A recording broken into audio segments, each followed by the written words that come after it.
Taata Museveni Simpoke eyazaala omwana mu Fulufiga aliira ku nsiko Fulufiga yamukasukadde ettale akatambi ogenda kubanga okafuna maaso awo era nga n'omwogezi wa poliisi naye avuddeyo n'atangaaza ku nsonga za Palaso wamu n'Alian Skin ate yeeragadi awanda muliro Hajaluna Mubiru bannange naye bamugudde mu lukwe byonna ogenda kubanga obifuna maaso wano ku Suvia News Extra. Mugamba mutya mwasibye mutya abantu bange kansubire nti muli bulungi ba mikwano nga enkola ya mbasaba video no mujimpe like era nensaba gwe wenna atanaba ku subscribinga wano ku Suvia News Extra nti mukwano subscribinga era onyigene mu notification bell mesu wanga byonna byemba nteekayo wano ku Suvia News Extra nenyongera okusabirako mu mwenna abalwadde abakosefu tisabe kisa kya Mukama ate kibatuukeko ba mikwano. Sheikh Ashraf Dembe omusomi w'eddua onono ng'akola ku nsonga z'amaka oyagala kufuna butuuze bweru business zo nga tezitambula bulungi obanga gwe ogobye okugenda ebweru mukwano nga bakulya buli sente z'omukubireko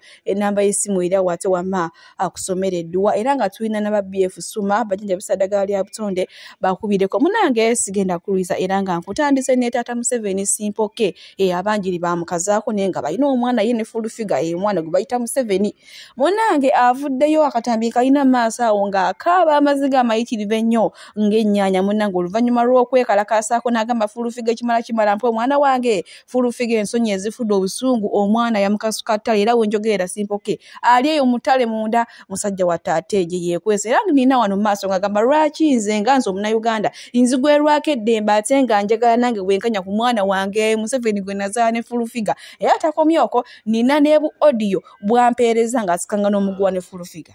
Amanya Simpoke mutima gwa Uganda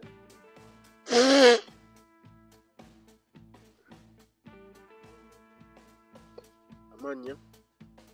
ego ku YouTube ne ku TikTok bebaza abangoberera TikTok mwenna baganda banyinyi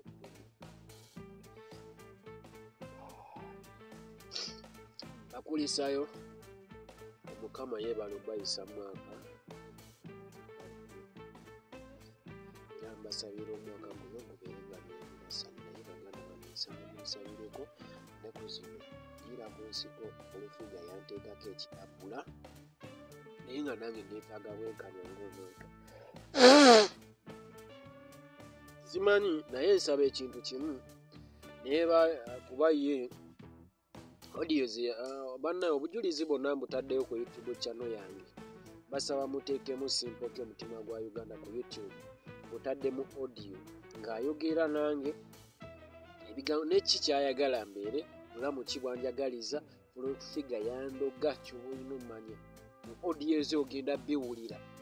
audio gye nayogera naye ku simu ng'avuluga buli omuli abakulembeze n'abakungu ab'enjawulo nsaba munsabireko naye ng'obulamu si bulungi anemeseza obulamu eri kisinga kunnumanga ekyo nebazaawo bonna abalwana okulanga Simpoke afuna obwenkanya tiimu ya Eddie Mezaya gyebaza mwenna mwebale nnyo kyonna kyemukola na buli ali eyo Honorable Justin neweebale kukolera abantu byonna bye bakolera n'abo abakola ensonga ennungi eri abantu Minisita Balamu nange nsaba bwenkanya tambudde ku poliisi zemumanyi ez'amaanyi mu Kampala omuli CPS Katwe ekibuye ku poliisi Kawempe taneetaaga bwenkanya nakangu byanvumya ebintu bingi bannange omuntu yenna agamba nti nno navuma Fulufiga simuvumangako omusango gwe yansibira tegwaliyo nayimira mu kkooti nengamba ow'ekitiibwa omulamuzi nsaba nakangu bijje nefe aleete obujulizi obulaga nti namuvuma ne bubula obwabula nensaba bannamawulire mwenna abakola omulimu omulungi mwebale atiisatiisa bannamawulire kati mbutadde ku mukutu gwange era omutwe gwentaddeko gugamba nti Fulufiga nsazeewo abantu mbabuulire ekituufu mbawo obumu ku bujulizi katwala eddakiika nga 2 audio ezo ziwulirize bulungi buli kigambo kitegeera banaye nsaba buli muntu yenna nange neetaaga ofuna obwenkanya ndiira ku nsiko ndi mu bulumi neekweka bwekwesi nange njagala ndekera eddembe lyange ntambuze kaliya yange buli rediyo gye ŋŋendako bannamawulire bonna abamu abagulira nze najjanga mu kkooti nga ne bannamawulire abamu ababeera bazze nga nabakubidde ndi mu pulisoni ng'abagula sisobola boogera ng'abagala temubizannya kiki kyakweka nza nvumye nsaba nange ndimire mu kkooti ngambe bana ebwekiti nebwekiti baganda bange obulumi bungi naku nyingi naye ne bwe ndiba nfudde baali bansibiddewo obawa anyambanga omulambo gwange n'amuwaayo banziika kakiri kakiri gyenziikwa yanvumavuma avumye maama buli kimu naye y'amateeka tegamukwata asibye abaana b'abantu bangi bali mu maziga baganda bange ebyo kayimba kange akapya nako nakataddewo ku YouTube bakayita bintambulire sawa mukanoonyeeko naye nga ensonga enkulu yeye yagundi odiyo ezo neetaaga ofuna eddembe lyange mu Uganda banne baminisita abakola banne ebitongole byonna ebirwanyisa eddembe ly'obuntu simpoke ninga bw'atyo munnange taata Museveni ye akalambidde agamba ayagala mwana we Museveni bannange simanyi nakumanya embeera y'omugirabyo gy'alimu asula mu nsiko oluvannyuma lw'okuvaayo ne yeekalakaasa n'agamba fulufiga njagala omwana wange fulufiga olwamugwa mu matu munnange n'asalawo ate bamukwate munnange naye n'atya taata Museveni mutiitiizi nno kati aliira mu nsiko ssaawa zino asula mu nsiko nga w'omulaba y'embeera gy'alimu naye nga nze kyendabye kiri nti omwana ono Museveni amazima gali nti wasimpoke kubanga singa teyali wasimpoke ono omwana yalibadde talemerako nnyo simpoke naye olaba atuuse n'okugamba oba nfa kanfe naye nga nfunye obwenkanya obw'omwana wange bannange munnange Jennifer Fulufiga vaayo omwana omubuulire ekituufu naye nga zo odiyo ez'enjawulo nziyina mu maaso simpoke ng'asikaŋŋana omuguwa ne Fulufiga ku by'omwana ngenda zibayitira mu vidiyo eddakate wenkuzaako eno omwogezi wa poliisi avuddeyo n'atangaaza ku nsonga za Lion Skin wamu ne Palaso oluvannyuma lw'abapromota okuvaayo ne bagamba mbu tebagenda kuddamu bategeka okumala ennaku 9 gy'emyezi esatu agambye nti abo baali beerimba naawe abayimbi mubategeke yonna gye babeera balina okugenda okuyimba bayimbe kubanga bapromota nabo tebeeyinaako buyinza bannange tufudde bino wano si bigambo byange wabula mbiina mu katambi wano ng'ate omwogezi wa poliisi ng'abikakasa tetudeployinga abasirikale naddala mu bivulu eby'amaanyi tetudeployinga abasirikale munda nga bayinemu abasirikale betudeployinga tebabeera amuti abasirikale betudeployinga ebiseera ebisinga babanamu ngoye za bulijjo ng'abantu abalala bonna so tuyambibwako mu deployments zaffe munda babawunsa kuba tetwagala mbeera yonna kubeerawo omusirikale akozese bubi emmundu oba emugibweko kuba abantu babakuuma baba bangi mu kaseera ako kuba bamwekyukira abantu bennyini bamuggyeko emmundu eyo ekozesebwa obubi so tubyewala nnyo okuba nti nno tukozesa tudeployinga abasirikale munda awali ekivvula abantu we bakuŋŋaanidde ng'alina emmundu abasirikale babeera ku outer ring gye tuyita outer ring so oba oli awo oyinza okunenya omusirikale nti bakuba omuntu oba gurupu eri mukuba omuntu nga waali omwogezi wa poliisi bw'atyo munnange bw'avuddeyo ate n'ategeeza kati ekiriwo Lion Skin oba Palaso osobola okumubuukinga oba okumutegeka ano wonna wonna n'agenda ate n'asanyusa abawagizi be kubanga omwogezi wa poliisi ono agambye nti bapromota tebalina buyinza busalawo kyankomeredde omuntu alina okusalawo ekyenkomeredde ye mukulembeze w'eggwanga ati ekitegeeza Lion Skin Palaso basobola okuyimba mu kiseera kyekimu nina Ragadi wano ng'ate naye awanda muliro eri abayimbi abatambula n'eggaali jjukira Ragadi ono yalabikako ezibadde mu kibuga mwalabye entalo ezibaddewo between Lion Skin between Palaso mulabye obukyakala n'obubaddewo abantu abakuba bannaabwe ffe nno tuvuddeyo kubanga eno industry ffe tunogirwanirira okuba nti ebeerawo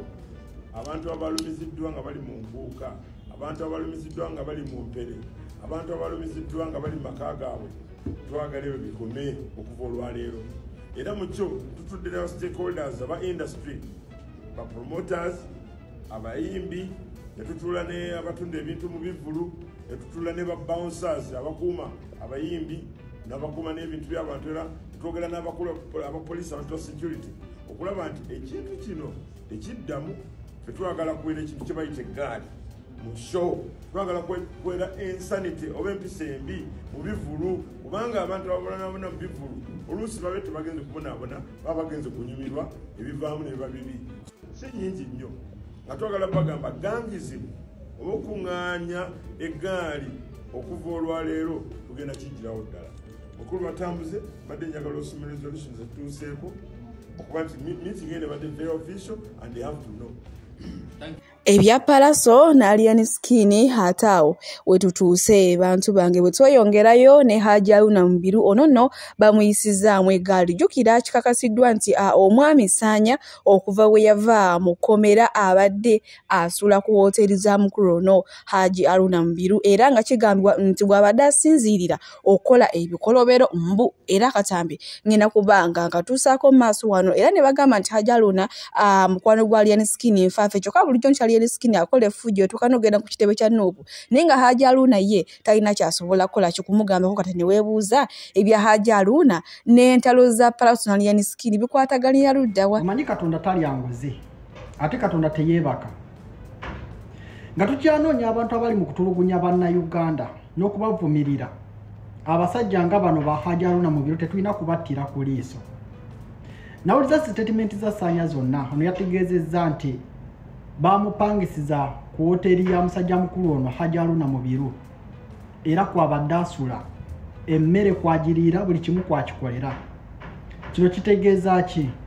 Nti Ssaanya nga tannavaayo kubeera ng'ayogera byayogera. Kino kitegeeza nti ebikolobero byonna bye badde akola badde babipulaningira wa musajja mukulu ono. Munajjukira nti musajja mukulu ono yabadde tava wa Alien Skin ate tavangayo yadde okukola statement n'emu okuvumirira ebikola byonna ebize bikolebwa mukwano gwe Alien Skin kubanga twamulabanga ne Kabira teyavangayo. Abasajja baneeno nga bannayuganda bali mu kukaaba oluguje bo beefuulira ddala abatalina kye bamanyi.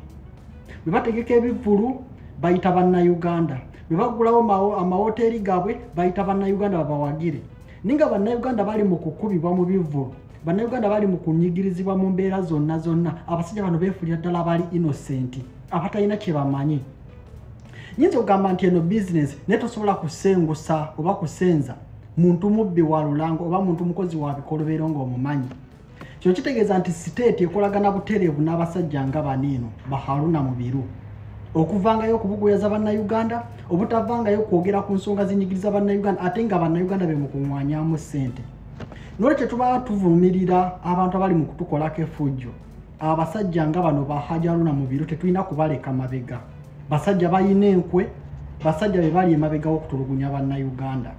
Abalungi abatuwuliriza era abatulaba olunaku olwaleero tukyaddeko ewa Sheikh Ashraf Dembe. Sebo nsanyusa okubalaba. Amannya agange nze Sheikh Ashraf Dembe akola ku bizibu by'enjawulo.